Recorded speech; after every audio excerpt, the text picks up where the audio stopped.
Picture this. You wake up one Monday morning in late December, and silver is trading at $33,000 per contract. You go to bed that night, and it's at $28,000. $5,000 gone in a single trading session. Most people would look at that chart and think, it's over, the top is in, I should have sold. But here's what almost everyone is missing. After that brutal hit, silver didn't collapse. It didn't break. It's still standing tall above $70 per ounce. And that single fact tells us more about what's really happening than 1,000 news headlines ever could. Let me take you back a few weeks. Silver didn't drift higher. It sprinted. One powerful week in mid-December, and suddenly silver was closing in the high 70s. Then, on a Sunday night, it spiked into the low to mid-80s, $86.62. The highest silver had been in history, and then the trapdoor opened. Within days, silver got yanked back down into the low 70s. Not a gentle pullback, a violent, gut-wrenching sell-off that made everyone question everything. Social media exploded. Silver topped. The rally is dead. This was just another pump and dump. But after all that chaos, silver is still holding above $70. Think about that. For over 40 years, $50 was the ceiling, the absolute roof.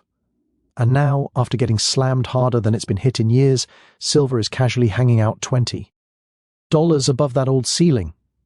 That's not what a dying move looks like. That's what happens when a market is being tested, when weak hands are getting shaken out, when the system is asking who's serious and who's just along for the ride. If you felt that stomach drop during the sell-off, good. That means you're awake. Because what we're watching isn't silver cooling off. We're watching a tug of war between real demand and paper leverage.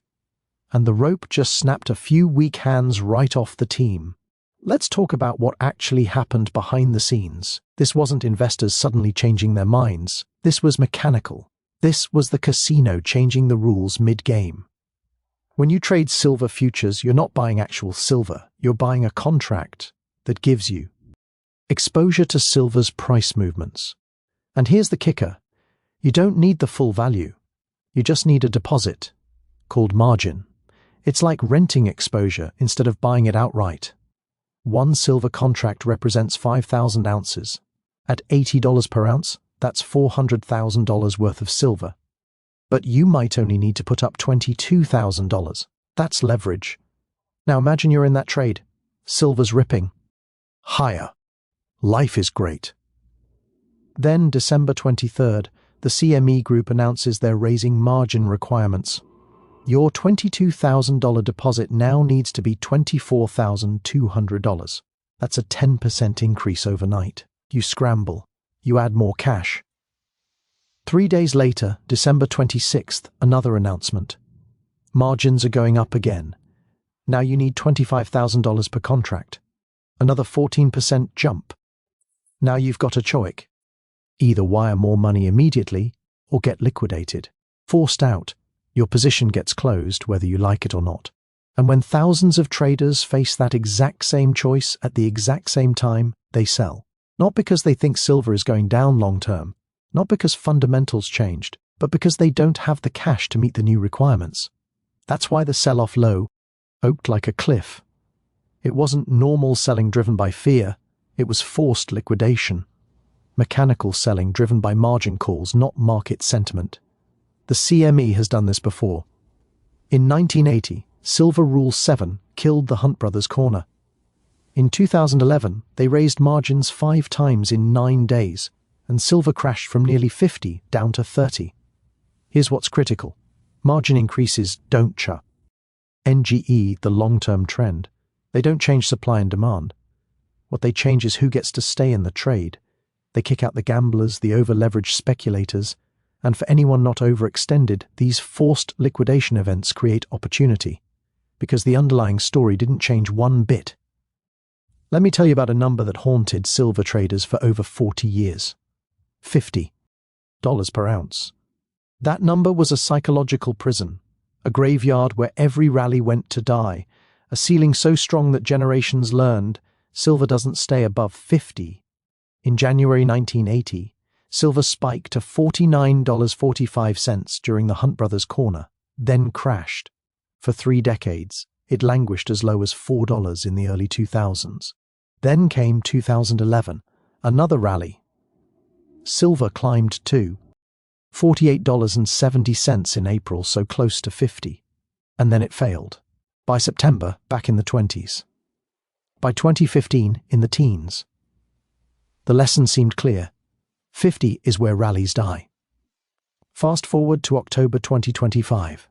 Silver breaks through 50 like it's not even there. $54 on October 17th, then 60, then 70, then 80. For the first time in history, silver smashed through that multi-decade ceiling and left it in the dust. When a market breaks a level that's held for generations, it rewires psychology. The question shifts from will it ever break 50 to how far can this actually run? Once a ceiling becomes a floor, the entire range shifts upward. Silver broke orbit, and now, even after getting hammered, it's still trading in the 70s. Still $20 above the old C. Eiling. Do we know silver's heading to 100 with certainty? No. But the evidence is screaming that something structural has changed. The market proved silver can sustain prices that would have seemed impossible a year ago. That's why holding above 70 matters so much. 70 used to be science fiction. Now it's the floor. And if 70 is the new floor, the ceiling just moved a whole low. T higher. People calling this a top are using old maps for new terrain. They're looking at 1980 and 2011 and assuming this rally must follow the same script. But this time silver did something it's never done before.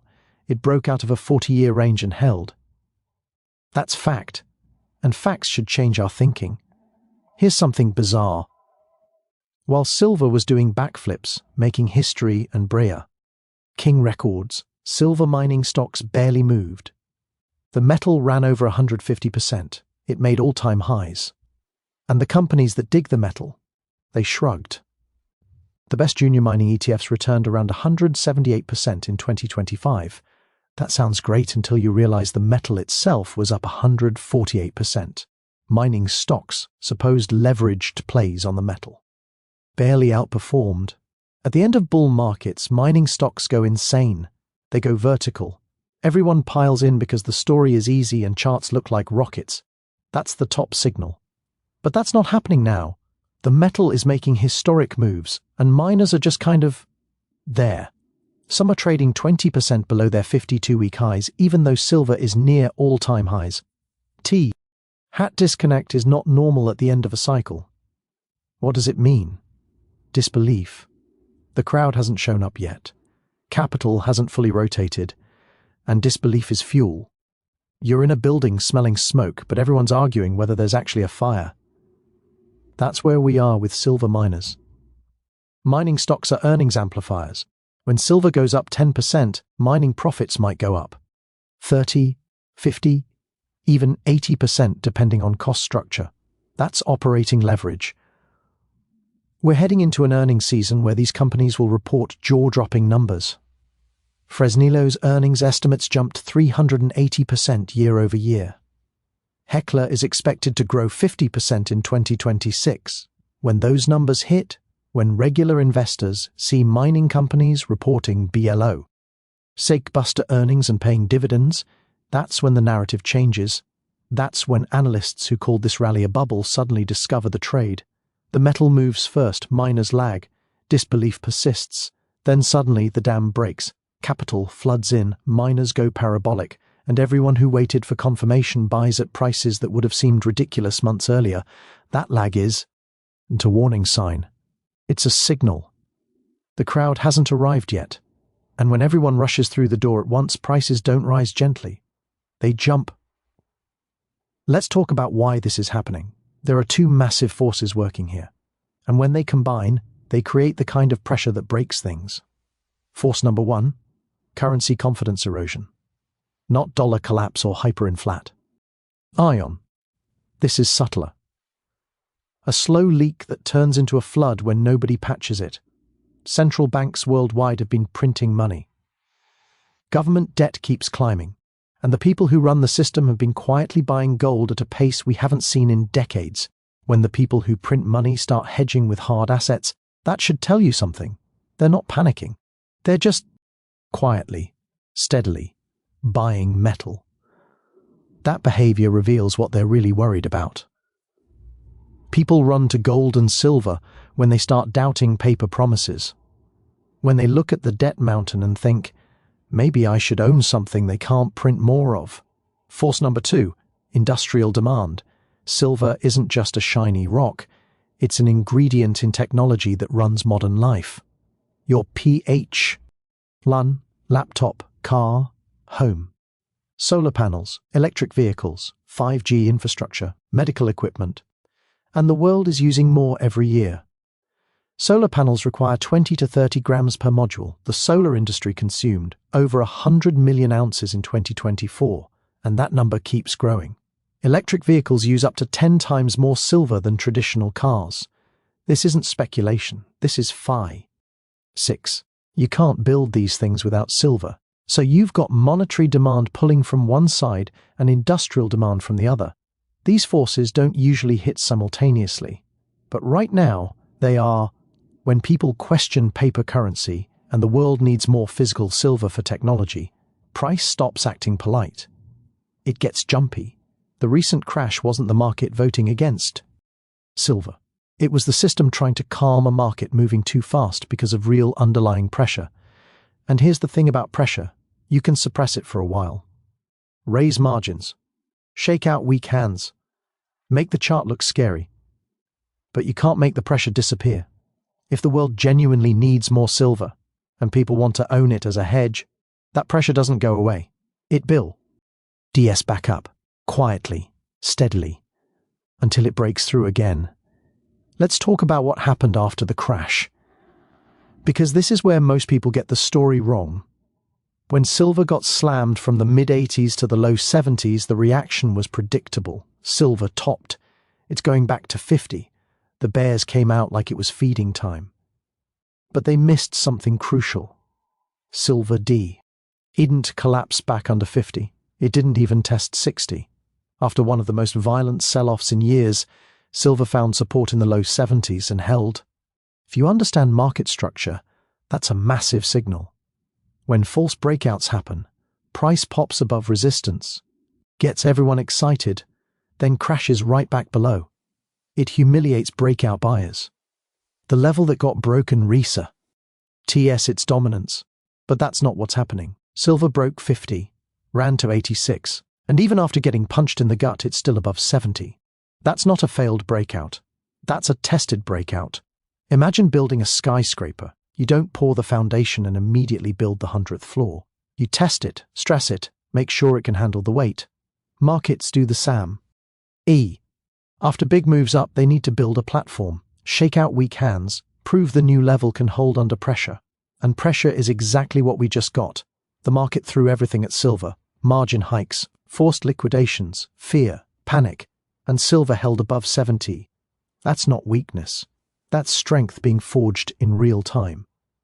Does this guarantee silver goes straight to 100? No.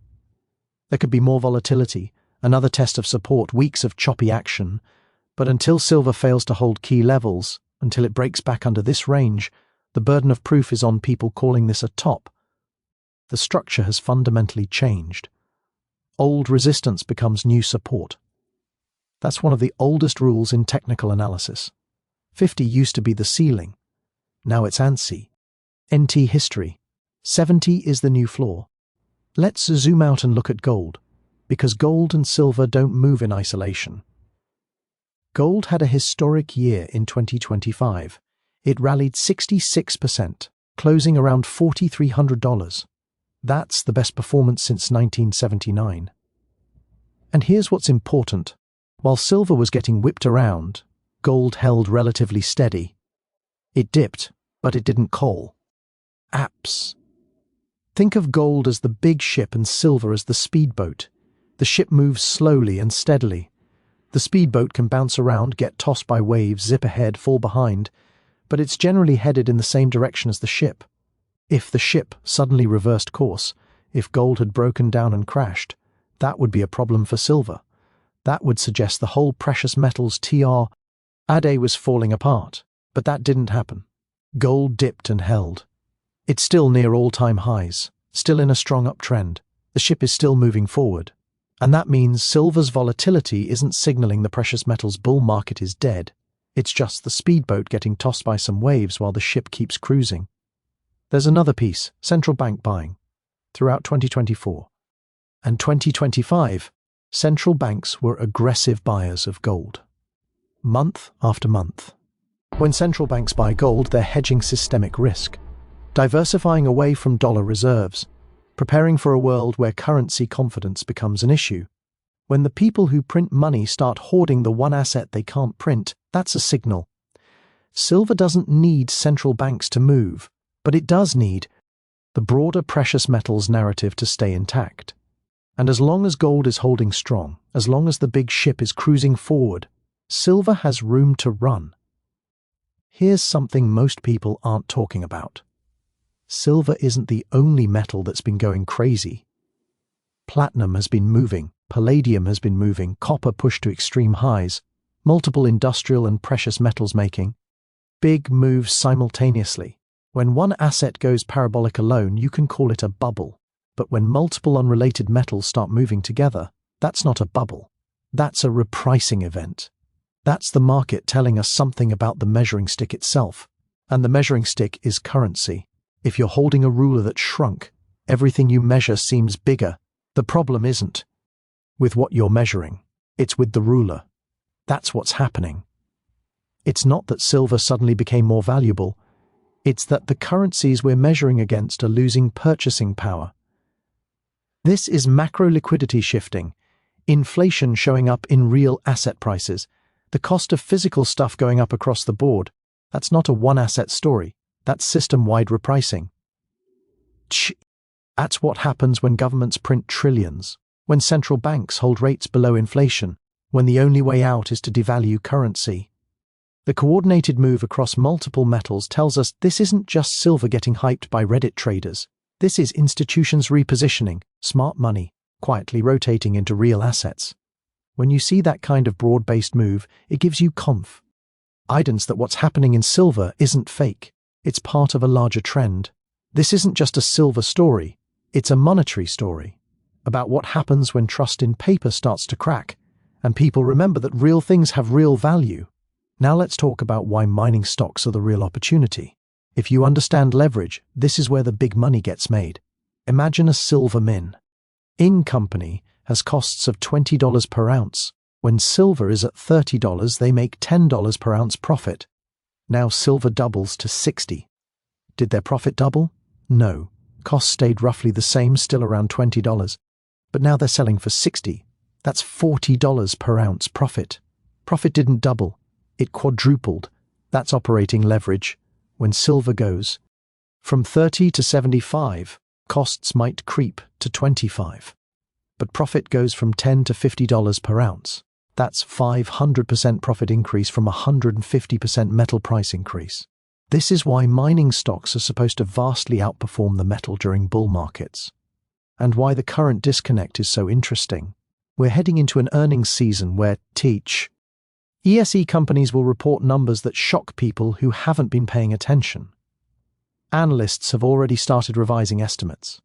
Fresnillo's earnings estimates jumped 380% year over year. Heckler's expected to grow 50% in 2026.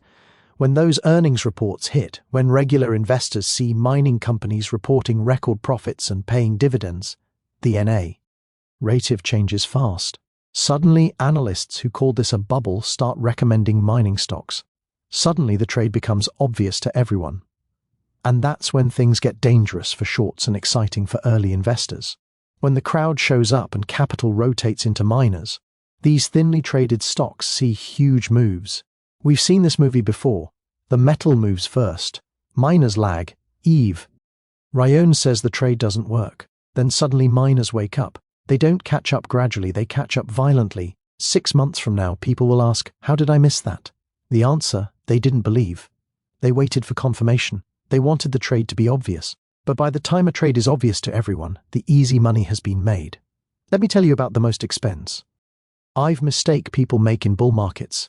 It's not buying too early or too late. It's selling every time the market scares them. You buy silver at 60, it runs to 80. You're up 33%. Life is good. Then it crashes to 70. Suddenly you're only up 16% and it feels like you're losing. The voice in your head screams, take profits, it's going back down. So you sell at 72. You feel smart. You locked in gains. And then silver bases at 70 for a few weeks. Doesn't break down. Just sits there boring everyone. Then one Tuesday morning it gaps to 78. Then 85. Then 95. And you're on the sidelines with your 16% watching it run without you, knowing you had the right trade and gave it up because of pullback. Scared you out. This is the trap. This kills more accounts than anything else. Not being wrong about direction, but getting shaken out the right trade at exactly the wrong time. Every pullback feels like the top. Every red candle feels like the end. Your brain screams to sell, to protect yourself, to get out before it gets worse. But here's the truth. Pullbacks are part of the process. Not a bug. They're a feature. Markets don't go up in straight lines. They go up in waves. The people who make real money aren't the ones who time every top and bottom perfectly. They're the ones who identify the trend early, size appropriately, and have the discipline to sit through the scary parts. If you're checking the price every 5 minutes, if every red candle makes your stomach turn, if you're losing sleep over unrealized losses, you're either positioned too big or you don't actually believe in the trade. The solution isn't to sell. The solution is to get clear on your thesis. Ask yourself, what would have to happen for this trade to be wrong? Write it down. Make it specific. And until that happens, until your specific invalidation level gets hit, the pullbacks are noise. Ear tests. And the market is testing whether you have the guts to see this through. Let me ask you a question. If silver was just another bubble ready to pop, if this rally was fake and exhausted, why did the system feel the need to hit it so aggressively? The CME raised margin requirements twice in 1 week, 10% the first time, 14% 3 days later. That's not normal. That's aggressive intervention. In 1980, when silver was threatening the financial system during the Hunt brothers' corner, they implemented Silver Rule 7 that basically made it impossible to hold long positions. The market crashed. In 2011, when silver was running toward 50, they raised margins 5 times in 9 days. And the market crashed from nearly 50 down to 30. So here we are. Again. Silver breaks out, runs to all-time highs, and immediately the exchange changes the rules. If silver was harmless, if it was just speculative froth that would blow off naturally, they wouldn't need to intervene. Bubbles pop on their own. Weak rallies collapse under their own weight. But when the system intervenes, when they aggressively change rules to force people out, that tells you so. Mething. The move was threatening something. Someone's balance sheet was at risk. And when you see that kind of aggressive action designed to create forced selling, it's not a sign the trade is over. It's a sign the trade is working too well. The pressure is real. If the pressure wasn't real, they'd let it play out. They'd let speculators blow themselves up. But they didn't. They stepped in. The why changed the rules. They forced liquidation. That's not random. That's fear. So when you see violent forced selling, don't just ask what happened. Ask who needed that to happen. Ask what was being threatened. Ask why the system felt compelled to intervene right then. The answer tells you more about the real story than the price action itself. We need to talk about something critical, the DI. Difference between paper silver and physical silver. The silver price on your screen is the futures price. Contracts traded on exchanges like COMEX, these are paper contracts. Most never result in actual delivery. They're just bets on price movements settled in cash. And here's the thing, you can create as many contracts as you want. There's no physical limit. Someone can sell 1,000 contracts, representing 5 million ounces without owning a single ounce. They're just selling a promise. That's why the paper market can move so violently. It's not constrained by physical reality. It's constrained by margin requirements and trader psychology. But the physical market is different. It's atoms, refined bars in vaults, coins in dealers' inventories, real metal that had to be dug up, pros, SSSD and transported. You can't print physical silver, and we're seeing a divergence between these markets. When silver crashed from 86 to 70 on futures exchanges, what happened to physical premiums? They stayed high. Dealers weren't offering discounts. Delivery times didn't shrink.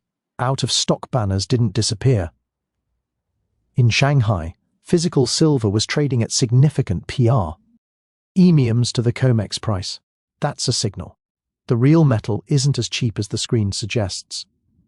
This is the paper market's Achilles heel. Paper can print contracts.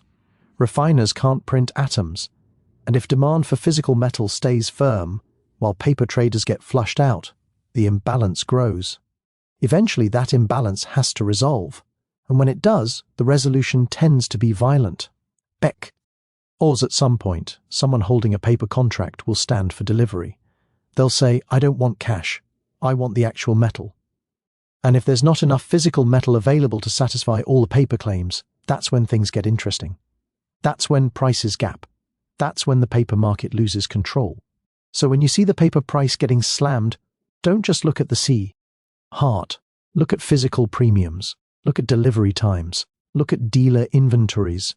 Because if the physical market refuses to follow the paper market down, that divergence is telling you something important. It's telling you the paper game is running out of room. Let's talk about the year ahead. Most investors are positioning for one of two stories, and both might be wrong. Story A, growth S. Stays strong. Inflation calms down, the Fed maybe cuts rates, corporate earnings are solid, stock market keeps grinding higher. Everything's fine. Story B, growth collapses. We get a recession. Inflation dies. The Fed cuts aggressively, bonds rally. Defensive stocks outperform. Risk assets get crushed. Most people are positioned for one of these. They're either in growth mode or defensive mode. But there's a third scenario that doesn't fit either playbook. And it's the worst one for traditional portfolios. Story C, weak growth with stubborn inflation. This is the nightmare. This is stagflation. You can't grow your way out of debt, but you can't stop printing money because the political cost is too high. Low growth, but prices keep rising because currency is being debased to service and sue. Sustainable debt. In that environment, bonds bleed because inflation eats away at fixed income returns, and growth stocks choke. Because if the economy isn't growing and multiples are stretched, there's nowhere to go but down. Traditional 60/40 portfolios get destroyed. Both sides of the portfolio lose simultaneously. So what works in Story C? Real assets. Things that hold value when currency company. Evidence erodes. Commodities, precious metals, energy, businesses with pricing power. And this is where silver and gold fit. Not as speculation, not as a momentum trade, but as a hedge against the exact scenario most people aren't prepared for. Do we know for certain Story C is coming? No. But look at the ingredients. Government debt levels. Fiscal deficits that are structural, not cyclical. Political incentives that reward spending and punish austerity. The policy response to every crisis for 15 years has been the same: print money and kick the can down the road, and every time the imbalances get bigger. The debt gets larger, the eventual reckoning gets more severe. At some point, the market forces a choice. And when that happens, people holding real assets will be glad they pose. Issued for Story C, even if everyone else was betting on A or B. Now the part that separates professionals from gamblers: risk management. We don't know the future. We can analyze trends, study history, identify pressure points. But we don't know what's going to happen with certainty. Anyone who tells you they do is lying or delusional. So the question isn't, will silver definitely go to a H100? The question is, what would prove this thesis wrong, and how will we know? That's how you think about risk. You define, up front, before emotion gets involved, what failure looks like. You draw a line and say, if the market crosses this line, I was wrong, the trade is broken. For silver, that line is clear. If silver breaks back below the $50 minus 60 range and stays there, the structural S-HIFT is invalid. The breakout failed. The old ceiling reasserted itself.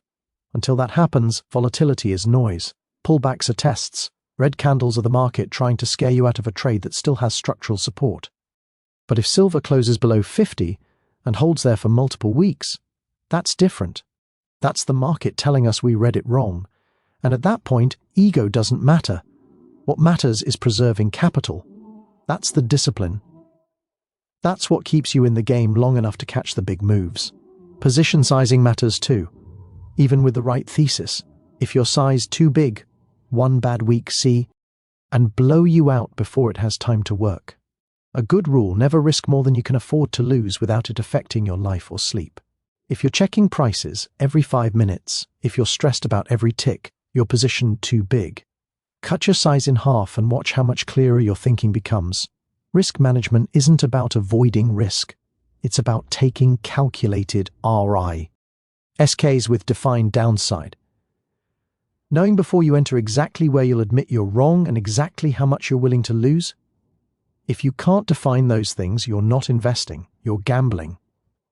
And the casino always wins against gamblers. Let's talk about something that doesn't get enough attention but could be the biggest driver: supply. The world is using more silver every year, and we're not finding enough new deposits to keep up. Silver comes out of the ground at a certain rate, and that rate isn't keeping up with demand. In 2025, the United States officially designated silver as a critical mineral. That's not symbolic. That's the government acknowledging this metal is essential for national security, technology, infrastructure, and when governments treat commodities, IES, as strategic assets, they start implementing policies to secure supply. What does that mean? Export restrictions, stockpiling, trade barriers, policies that reduce silver flowing freely in the global market. We've seen this with rare earth elements. China controlled most supply, then restricted exports to keep more for domestic use. Prices went crazy. The rest of the world scrambled to find alternatives. Silver isn't quite there yet, but the trajectory is clear. Major producing countries are asking whether they should export or keep silver for their own industrial needs. And while supply is getting tighter, demand is accelerating. Solar panel production is exploding. Every panel needs 20 to 30 grams of silver. Electric vehicles use up to 10 times more silver than tradition. Cars, 5G infrastructure, medical devices, water purification, the list goes on. This is physical reality that paper markets can ignore for a while but can't escape forever. You can print silver futures contracts. You can't print silver atoms. When supply tightens and demand stays strong, something has to give. And what gives is price. Not gradually, suddenly. Because markets underreact to SL. Moving supply problems until they become urgent, then overreact violently. The paper market can suppress price through margin hikes. But if the physical metal isn't available when people need it, the paper game falls apart. And we're moving toward that inflection point faster than most realize. All right, I want to hear from you. Because this isn't just me talking at you. We build this together. I genuinely want to know where your head is at. 2 questions. Drop your answers in the comments. Question 1. If silver is up huge, making all-time highs, but mining stocks barely moved, do you think that's a warning sign or an opportunity? Are the miners telling us silver is about to crash? Or are they telling us the crowd hasn't shown up yet? Drop your take. Question 2. If the market can smash silver $5 in a single day, shake the tree as hard as possible, and silver still holds above 70, what does that say about who's really in control? Is the paper market in control? Or is underlying demand in control? Drop your answers below. I read every comment. The best insights come from all of us sharing what we're seeing and challenging each other's assumptions. And if you want the next update before the mainstream figures this out, hit that subscribe button. No fluff. Just clear analysis when it matters. Let's talk about how narratives move through markets. This separates people who catch big moves early from people who show up late and buy the top. Mainstream financial media loves clean stories, heroes and villains, assets to W, or ship for a few months until the next shiny thing comes along. For most of 2024 and 2025, that story was crypto. Capital flows to exciting stories. Crypto had momentum, buzz, everyone talking, money poured in. But mainstream attention shows up late, chases performance, then gets bored and moves on. The media needs a new story every quarter. Last year's hero becomes this year's forgotten trade. And right now, crypto is starting to lose that shine. Not collapsing, just not delivering the explosive returns that keep attracting new capital. The chart's getting choppy. The narrative's getting stale. The crowd is starting to look around for what's next. And what's working? Metals, gold at all-time highs. Silver just had the best year in history. Mining companies printing money. The charts are clean. The fundamentals are strong. The story is simple. This is how attention shifts. Quietly at first. A few smart investors rotate out of the tired trade into what's actually working. Then a few more. Then the media notices. Then the mainstream starts ing. And by the time everyone knows the story, the early movers are already looking for the exit. But we're not at that point yet. Silver is still not a mainstream conversation. Your co-workers aren't talking about it. CNBC isn't doing special segments on mining stocks. That's the opportunity, because when the mainstream catches on, when attention fully shifts, prices stop climbing steadily and start gapping. You wake up and silver's up 8% before the market even opens. The attention shift is coming. The only question is whether you're positioned before it happens or scrambling to chase it after everyone else figures it out.